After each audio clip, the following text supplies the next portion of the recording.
பிறப்புக்கும் எல்லா உயிருக்கும்னு ஒரு அடிப்படை கோட்பாட்டை நம்ம கட்சியினுடைய ஒரு முக்கிய கோட்பாட்டை அறிவிச்ச நமக்கு கொள்கை இல்லையா?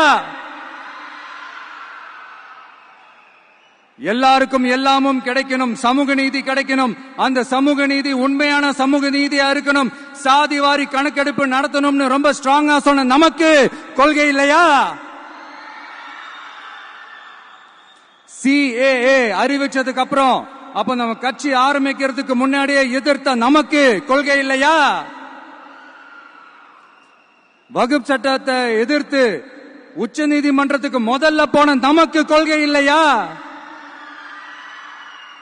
நீட்ட வந்தா ஒழிச்சிருவேன், நீட்ட வந்தா அழிச்சிருவேன், ஆட்சிக்கு வந்தவனே ரத்து செய்யறதே நீட்ட தான், அப்படி இப்படின்னு கதையெல்லாம் விடாம கல்விய மாநில பட்டியல சேர்க்கணும்னு சொன்னதோட மட்டும் இல்லாம அதுக்கு ஒரு இடைக்கால தீர்வை சொன்ன நமக்கு கொள்கை இல்லையா? சமத்துவம் சம வாய்ப்புன்னு ரொம்ப ஸ்ட்ராங்கா சொன்ன நமக்கு கொள்கை இல்லையா?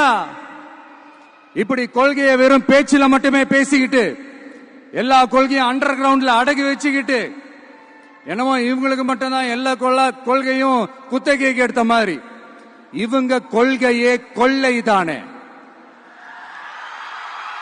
எப்படி? இவங்க கொள்கையே கொள்ளை தானே. இதெல்லாம் மக்களுக்கு யாருக்கும் தெரியாதுன்னு நினைச்சிட்டு இருக்கீங்களா?